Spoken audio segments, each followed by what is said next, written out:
على أشرف الأنبياء والمرسلين سيدنا محمد وعلى آله وصحبه أجمعين. سبحانك لا علم لنا إلا ما علمتنا إنك أنت العليم الحكيم. رب اشرح لي صدري ويسر لي أمري واحلل عقدة من لساني يفقهوا قولي. Amin. Amma ba'du. Para habaib yang terhormat, para jamaah pengajian, para wali santri, para santri yang berbahagia, Assalamualaikum warahmatullahi wabarakatuh.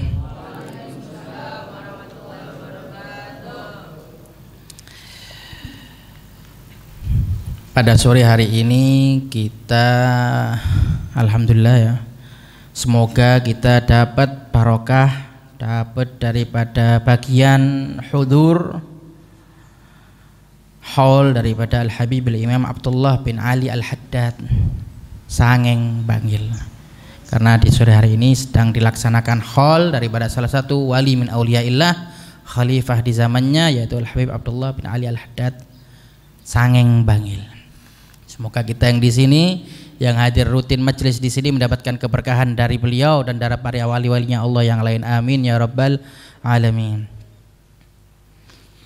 Pada sore hari ini kita akan masuk bab baru. Kita akan masuk Kitabul Adab. Kitabul Muqaddimah sudah selesai. Dari sekian bab-babnya yang sudah kita lewati, Kitabul Muqaddimah sudah selesai. Kita masuk Kitabul Adab. Tapi ya begini, para aulia ini, para wali-wali Allah ini nyusun kitab ini nggak sembarangan, Pak. Imam Nawawi ini luar biasa. Kita akan masuk satu bab yang bab ini kita semua jauh dari perkara ini. Yang bab ini kita susah menemukannya di zaman ini, sangat-sangat susah sekali. Tidak perlu ngaca ke orang lain, kita lihat diri sendiri aja. Kita tidak punya bab yang satu ini. Sudah dicabut dari diri-diri kita ini. Apa babnya? Babul haya, bab rasa malu. Dicabut. Awwalu manusia min ummati al-haya wal amanah. Dikatakan dalam hadis, nanti di akhir zaman perkara pertama yang pertama kali dicabut dari umatku adalah al-haya wal amanah. Riwayat yang lain husnul khuluq, rasa malu dan kepercayaan. Wa akhiruha as-shalah, dan yang terakhir dicabut adalah salat.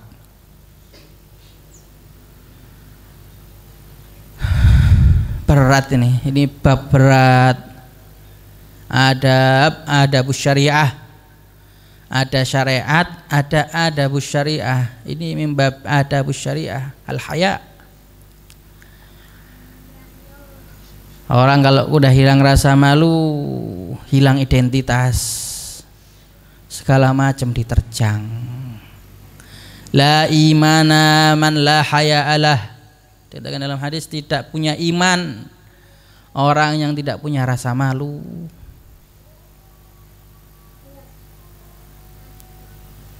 Ini cuma teori sekarang, zaman sekarang teori. Kau nak wong isin saiki. Kocowan ndak isin. Kocowan guyang-guyu narsis foto. Gandeng-gandengan. Padahal jifah athara wa kullu ma fawqa turabi turabu, padahal debu yang banyak dosa. Kita ini debu wakeh dosoe. Debu yang disusun partikel-partikelnya satu demi satu, dari kuku, dari rambut, dari bulu, jadi kulit, jadi daging. Ini debu semua ini. Disusun sampai jadi satu kesatuan. Dikasih akal sama Allah, dikasih nyawa sama Allah, maksiat, kurang ajar. Nentang lah itu kita. Gak punya rasa malu, gak duwe izin.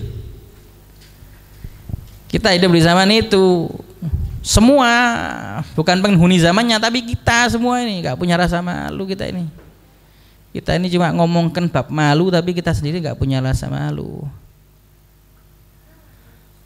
Kalau bukan karena rahmatnya Allah, kalau bukan karena ditutupi sama Allah aib kita, dosa kita, keburukan kita. Alam ta'lam bi annallaha yara. Apa kalian tidak mengetahui bahwa Allah selalu melihat? Lali Pak, lali kita semua ini, lupa. Seakan-akan kita jalan sendiri, hidup sendiri, saenake dhewe. Dikai awak, dikai nyawa, dikai ambekan, dikai jantung berdetak terus. Wis sakarepe dhewe begidakan wis. Moto gawe maksiat, pikiran gawe mikirno maksiat, gawe protes Gusti Allah, gawe nentang Gusti Allah. La iman man la hayalah. Ada kali dikatakan juga dalam hadis ra'sul aql. Lihatkan kalimat ini daripada hadis ini. Ra'sul aql al haya wal iman. Riwayat yang lain husnul khuluq. Ra'sul aql al haya wal iman atau husnul khuluq. Akal itu di endi, Pak? Ayo, akal di endi nggone? Di mana akal tempatnya? Di kepala kan? Akal itu tempatnya di kepala. Tapi Rasulullah SAW bersabda ra'sul aql, kepalanya akal. Ayo, puncaknya berarti ndukuri wis. Ra'sul aql itu al haya, rasa malu. Malu, izin mengagungkan zat yang maha agung yang selalu mengawasinya, itu malu. Malu, izin. Nah, sekarang kita zamannya ndak ada. Kita sendiri ndak punya rasa malu. Kita merasa baik. Kita merasa punya berbagai macam keistimewaan, berbagai macam kebaikan, keunggulan. Aku iki kok kudu aku sing notokno, ndak dadi urusan iki. Aku iki sing genakno, aku iki sing ngandangi, aku iki sing ngasih saran, aku kabeh terus. Ndak mandek-mandek aku terus. Gak izin. Padahal kalau bukan karena taufik dari Allah ndak bisa apa-apa. Maksiat. Gak dikai petunjuk, gak dikai taufik di kono, kudu di majelis. Gak sholat jamaah, ndak, hilang. Di tempat-tempat maksiat sana, kudu maca qasidah, kudu maca maulid, nyanyi, gitaran, kumpul dengan pelaku-pelaku maksiat yang lain, membuka aurat. Lu ngono iku cek sombong ya gitu orang. Padahal maksiat tok. Lupa diri.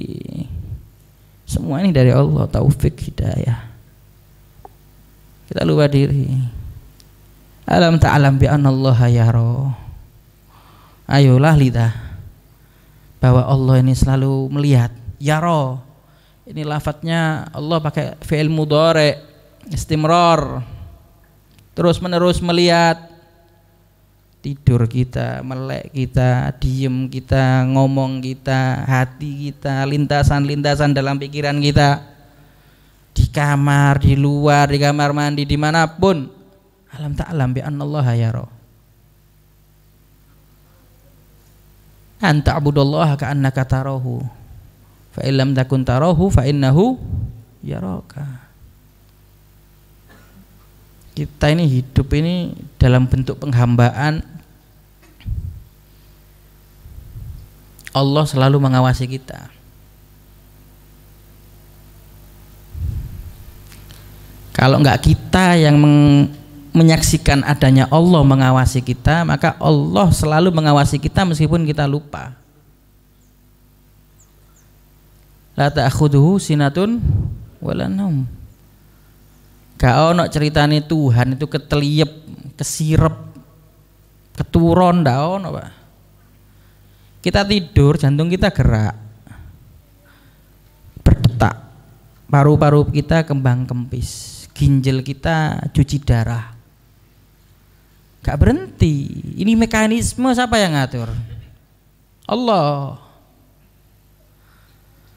Gak pernah tertidur sama sekali Allah ini, memerhatikan kita. Akrab min hablil warid, lebih dekat daripada urat nadi. Ini Allah. Langit itu jauh, Pak. Langit itu sekian ratus ribu kaki tingginya, baru ketembus angkasa. Itu tinggi sekali langit. Kita mau menggapai satu bintang, berapa jauhnya perjalanan kecepatan cahaya. Bahkan dikatakan oleh ilmuwan satu bintang itu satu galaksi, bukan suatu planet. Satu galaksi itu berapa ratus juta perjalanan cahaya baru keluar dari satu galaksi. Lalu ribuan bintang itu katanya setiap bintang itu satu galaksi. Itu langit. La Allah akrabu min hablil warid. Allah lebih dekat daripada urat nadi. Sampean mau mengucapkan satu kalimat, Pak, tanpa ada izinnya Allah, ngizinno ngolehno, ndak iso ngucap. Berarti jauh apa dekat? Dekat. Sampean mau ketip, kalau nggak ada Allah di situ berperan ngasih izin, ketip, kun fayakun, ndak tadi, ndak iso ketip.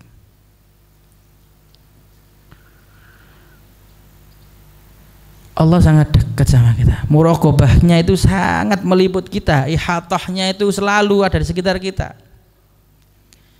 Cuma memang kita ini harus kepacut. Kita ini jadi manusia yang congkak, lupa diri. Lali. Bentinone dunyo. Bentinone maksiat. Bentinone protes, bentinone nentang. Ibadah loh, nek gak karena diiming-iming gak ibadah. Kadang kita orang yang masuk mulai usia 40 ke atas, ibadahnya tambah ajak, sholatnya tambah tepak, gerakannya tambah pas, lurus, ruku'e lurus, sujudnya ngangkat, tambah bagus, tahajudnya bangun. Lo ndelalah dipetani, kudu karena cinta Allah. Karena kepingin sehat, pingin dawa umur, pingin iso urip enak, bukan karena Allah. Dipetani mana, ketemu mana, kudu karena Allah. Ibadah wake, Tuhan ngajak, tahajud ngajak, sujudin api, dukur, ruku'e lurus, tepak kabeh. Darun dipetani nang ati, ya Allah, kudu karena Allah rek. Karena pingin sehat. Karena pingin cecek awak iki. Sik iso nambah 100 tahun kas urip. Itu kita. Gak ada mahabbah dalam hati kita ini sedek kepada Allah, ndak ada. Haya ndak ono. Padahal haya ini azim. Kalau udah seorang punya haya, dia akan memiliki sebuah hubungan khusus dengan Allah. Gak berani berkehendak, gak berani ngucap kecuali yang sekiranya ucapan dan kehendaknya itu Allah ridho. Itu orang kalau punya rasa malu. Ya kan duwe isin fa idza lam tastahi fa illam tastahi fasna ma syi'ta. Wong nek ilang haya, ilang isine begidakan, perbuatlah apa yang kamu mau. Lali ilang wis. Tidak ada rasa malu, hilang semuanya sudah. Sing ustad dolim, jual beli agama. Sing pejabat dolim, korupsi menindas rakyat. Sing bojo dolim, sak menamena nang bojoe nafkah sak karepe dhewe. Sing anak ndak hormat nang wong tuane. kurang ajar nang wong tuane. Sing wong wedok ndak duwe haya wis khianat sama suaminya. Kita hidup di zaman yang sudah nggak ada amanah, zamanul khianah ini. Khianat semua, apapun profesinya kita ini. Berapa banyak kita bisa saksikan. Ya semoga ditutup sama Allah ya. Tapi kita bisa saksikan, man khala al haya la ghibatalah, dikatakan dalam salah satu riwayat begitu. Kalau orang sudah nggak ada hayanya, itu ketika kita omongkan untuk ngambil pelajaran itu bukan termasuk ghibah, karena kita ngambil pelajaran di situ. Betapa banyak sekarang ini orang yang bukan ahlinya tapi memaksakan diri duduk di posisi itu. Tak punya rasa malu. Kudu ahli masjid, kudu takmir, kudu ngerti urusan masjid, maksud dadi takmir masjid. Akeh apa ndak? Wakeh. Kudu ustad, gak pernah belajar, gak pernah ngaji, tapi maksa untuk tampil di depan. Maunya diorangkan, maunya diluk-lukan, maunya ditampilkan. Hilang rasa malu. Pas nak masjid dah hilang wes, ndak izin lali nek awake iki kudu sapa-sapa. Tidak punya ilmu, tidak punya kelebihan, kemampuannya nggak ada apa-apa, tapi ketika ada di majelis maunya di depan terus. Akeh wae Didik. Akeh. Banyak kalau kita mau ngambil pelajaran ini banyak sekali. Gak punya amanat, gak punya apa ya, karakter yang tangguh dalam berjuang, ngambil posisi di perjuangan. Khianat. Alhasil segala macam sekarang ini kita bisa saksikan, ini zaman la haya'alah. Ini zaman sekarang tidak ada rasa malu. Sayyidil Walid pernah berkata, kalau kita ini bukan karena semata-mata rahmatnya Allah, barokahnya Rasulullah, barokahnya para guru, barokahnya para solehin, niscaya kita ini sangat pantas hidup dalam keadaan diadab, itu pantas. Karena kita ini pendosa, gak punya malu kita. Ojo maneh urip santai, Pak. Kita ini hidup diadab, dikai loro tahunan semua, atau dikai seret rezeki tahunan, iku pantas. Karena dosa-dosa kita sangat-sangat pantas. Tapi Allah Rahman Rahim, guru-guru kita Rahman Rahim, Nabi besar Muhammad SAW Rahman Rahim. Makanya ayo, kalau kita kepingin rasa malu ini timbul, kita pupuk, kita ingat satu hadis, kita ingat satu ayat, wa qul i'malu fasayarallahu a'malakum wa rasuluhu wal mu'minun. Ingat ayat ini. Kalau kita ingin rasa malu kita timbul, ingat ayat ini. Kalau kita mau berbuat, ketahuilah perbuatan kita ini dilihat oleh Allah Subhanahu wa ta'ala. Allah selalu meliput kita, Allah selalu mengendalikan kita, segala kemampuan kita ini pemberian daripada Allah, anugerah daripada Allah. Yang kedua yang selalu melihat adalah Nabi besar Muhammad SAW. Jasadnya sudah wafat, tapi hakikatnya beliau tidak wafat. Beliau melihat setiap saat, setiap detik. Setiap ada orang sholawat, setiap Jumatnya, setiap Kamisnya ada laporan kepada beliau, ngelihat kita terus. Bukan cuma nanti, bukan cuma kita di dunia, nanti di akhirat itu lebih ngeri, lebih malu, Pak. Kita masuk barzakh, dari barzakh ada proses hasyr, terus ada hisab. Oh, dihitung sampean satu persatu dihitung.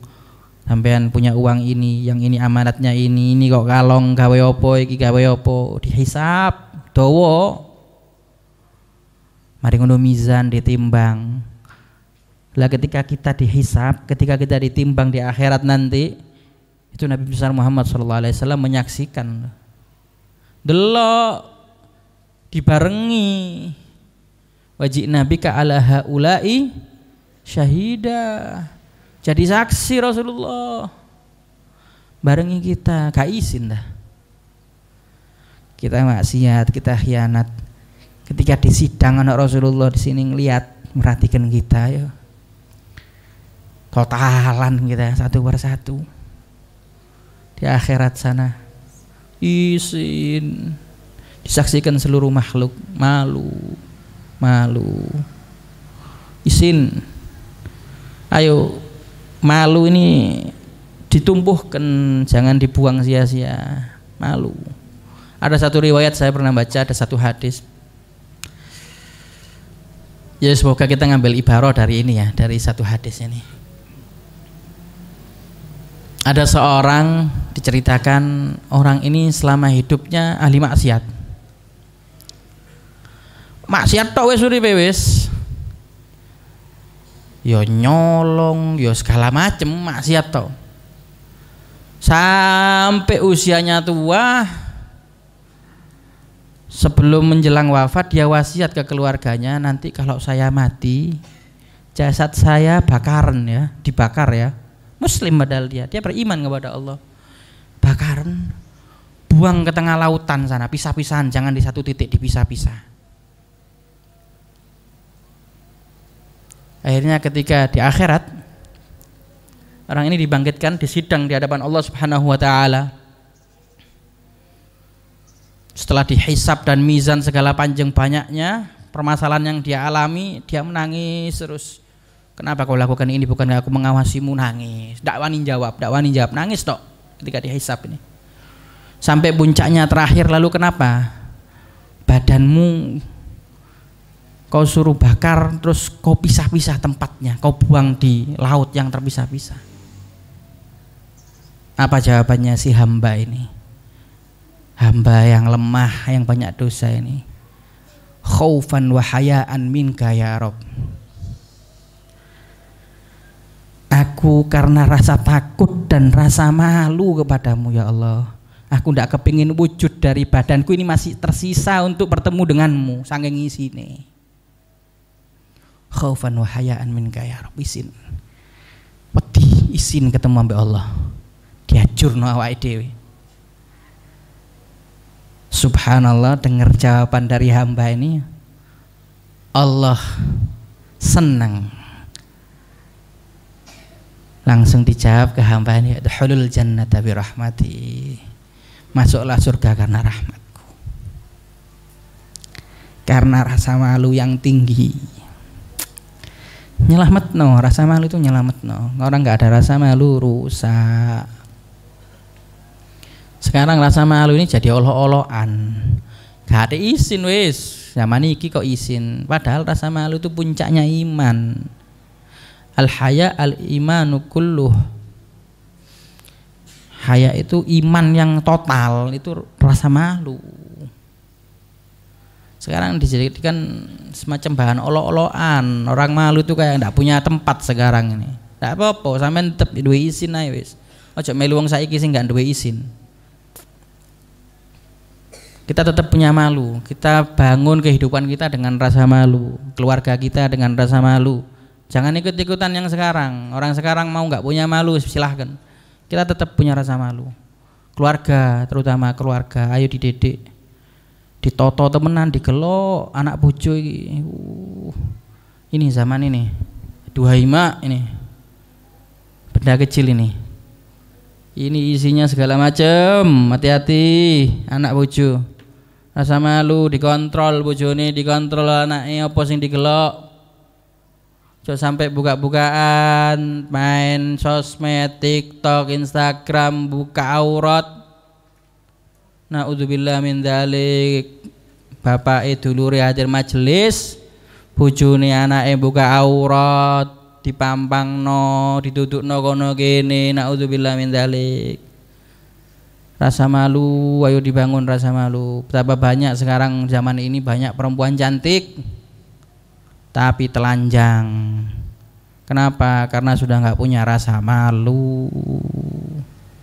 Padahal rasa malu itu pakaian terindah bagi seorang perempuan. Wayu. Ini kata Habib Taufik, pakai istilah Habib Taufik, lemper gak dibungkus godong, Pak. Saya gini. Akibatnya apa? Ngiler. Rusak. Banyak perempuan cantik zaman ini. Keluarga-keluarga kita, bukan orang lain. Saudara kita, keluarga kita, orang tua kita, mungkin adik kita, anak kita. Ayo. Pinter paes wong saiki. Tapi gak duwe izin. Pakaiannya sudah dilepas. Sebab pakaian wanita itu rasa malu. Bukan pakaian yang dipakai ini. Betapa banyak yang pakai baju cadar, pakai niqab, pakai cadar, pakai abaya. Tapi kadang-kadang kita saksikan sekarang ini hilang rasa malunya juga. Berfoto-foto, keluar ke sana kemari, kadang yang nggak penting. Bukan kita mencela cadarnya atau enggak, semestinya yang bercadar, berpakaian abaya yang tertutup itu bukan sekedar pakaiannya, tapi rasa malunya lebih ditumbuhkan. Bukan buat gaya-gayaan terus. Apalagi yang enggak pakai pakaian seperti itu, yang los-losan, buka kap. Ya wis tambah naudzubillah min dzalik. Rasa malu, intinya di rasa malu. Gak ada gunanya pakai pakaian tertutup kalau nggak ada rasa malunya. Percuma itu. Malah istihza kepada agama, melecehkan agama jatuhnya. Naudzubillah min dzalik. Ayo dikontrol, anak istri dikontrol ya. Rasa malu itu nomor 1. Ini teringat tentang peristiwanya Nabi Allah Yusuf alaihissalam ya. Walaqad hammat bihi wa hamma biha laula an ra'a burhana rabbih. Kita ambil pelajaran dari sini peristiwa ini. Nabi Yusuf ini ganteng, Pak. Ganteng wis. Gak ono, kita gak ada sama sekali sama Nabi Yusuf. Siti Zulaikha wayu temenan, zamannya itu paling wayu wis.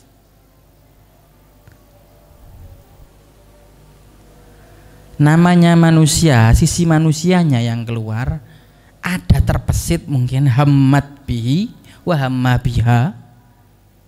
Tapi subhanallah Allah selamatkan dengan burhan. Laula an ra'a burhana rabbih.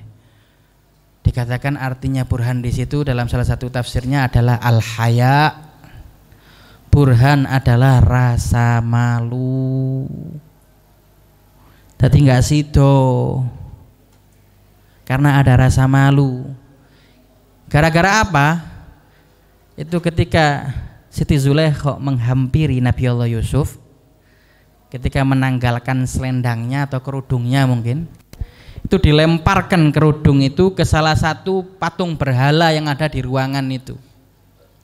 Ditemparkan ke patung itu agar menutupi kepalanya patung berhala itu. Lah ini Allah menurunkan al-burhan, al-haya. Subhanallah. Ketika berhala ini ditutup, Allah menurunkan burhan. Nabi Allah Yusuf tanya tiba-tiba, kenapa kau tutupi kepala berhala itu? Siti Zulaikha menjawab, iya aku malu dilihat oleh benda yang aku sembah itu. Turun ilham, turun wahyu, Nabi Allah Yusuf mengucap, kau saja malu dengan benda yang kau anggap Tuhan itu, apalagi aku lebih malu kepada Allah Subhanahu wa ta'ala yang selalu menyaksikan aku. Haya, malu, harus pakai rasa malu. Kalau pakai rasa malu selamat, ada rasa malu aman, selamat. Tapi kalau tidak pakai rasa malu hilang. Sebaliknya ada kisah juga di zamannya Rasulullah SAW. Ini diriwayatkan sendiri oleh sahabat Anas bin Malik. Suatu ketika Anas bin Malik bersama Rasulullah SAW itu ada perempuan datang menghampiri Rasulullah SAW. Langsung ngomong, Pak, kepada Rasulullah sallallahu alaihi wasallam, "Ya Rasulullah, jenengan kersa ta teng kula?" Baginda Nabi mau nggak sama saya? Berkenan nggak dengan saya? Diceritakan begitu. Ketika diceritakan begitu, anaknya Sayyidina Anas tertawa, perempuan. Wah, gak punya rasa malu itu. Kok berani-beraninya ngomong seperti itu? Ditegur sama abahnya. Oh, bukan gak punya rasa malu, justru dia lebih baik dari kamu. Jauh kelasnya sama kamu. Dia menawarkan dirinya langsung kepada Rasulullah SAW. Ini bagus. Ini justru rasa malu kalau sampai Rasulullah yang disuruh minta. Tahu kedudukannya Nabi, dia yang menawarkan diri. Tak apa-apa, itu bukan merusak adat, enggak, itu bagus karena tahu kadar diri, menghargai. Siapa musuh ini sopo? Kasarane nek saiki lah ana wong ngate rabi, kepingin dirabi ustad, kiai, habib. Tapi njaluke dilamar dhisik. Padahal dhek wis umur atau apa segala macem. Kurang karakternya. Loh, gak ada masalah, lebih layak dia datang menawarkan diri, itu lebih terhormat, bukan merendahkan diri, ndak. Ada contohnya di zamannya Rasulullah sallallahu alaihi wasallam. Dan ini mulia karena ini didukung sama syariat. Kalau yang tadi kisah Nabi Yusuf gak mulia. Meskipun sudah menawarkan diri kepada Nabi Yusuf, maksa ngancingi kamar, ditarik-tarik Nabi Yusuf, tidak mulia. Karena tidak pakai syariat, keluar dari jalur syariat. Kalau yang ini mulia. Meskipun kelihatannya secara zahir tidak punya malu, tapi ini justru malu yang sangat tinggi. Karena menghargai dan memuliakan Nabi Muhammad SAW. Zaman ini juga seperti itu. Haya gitu, keluarga kita itu didik dengan tepat. Jangan sampai keluarga kita ini merendahkan perkara yang didukung syariat, tapi memuliakan perkara yang enggak didukung syariat. Hati-hati juga, ini bab haya ini, punya rasa malu apa enggak? Kalau kelihatan keluarga anak istri menghibah hal-hal yang di situ perkara syariat, oh hati-hati. Dindek, diomongin, dinasehati. Itu loh, kiai iku rabian, ustadz iku rabian, habib iku rabian. Loh, ini syariat, tak usah dibahas. Yang mau dibahas yang tadi, yang melepas rasa malunya, yang maksiat, yang meninggalkan syariat itu dibahas. Untuk ambil pelajaran enggak apa-apa. Tapi yang di atas jalan syariat jangan dibahas. Didik keluarga kita seperti itu. Pahamkan. Terima enggak terima, pahamkan. Insya Allah pelan-pelan Allah akan turunkan hidayah, Allah akan berikan pemahaman, berubah nanti pikirannya, paham. Ala kulli hal, ini baru muqaddimah daripada babul haya. Insya Allah ahad depan kita akan langsung baca hadisnya. Semoga kita sama Allah diberikan rasa malu yang tinggi, malu kepada Allah, malu kepada Rasulullah, malu kepada orang-orang mukmin, orang-orang soleh, para wali-walinya Allah, sehingga kita hidup dalam keadaan rasa malu yang tinggi, selamat dunia sampai akhirat. Amin ya rabbal alamin. Al-Fatihah.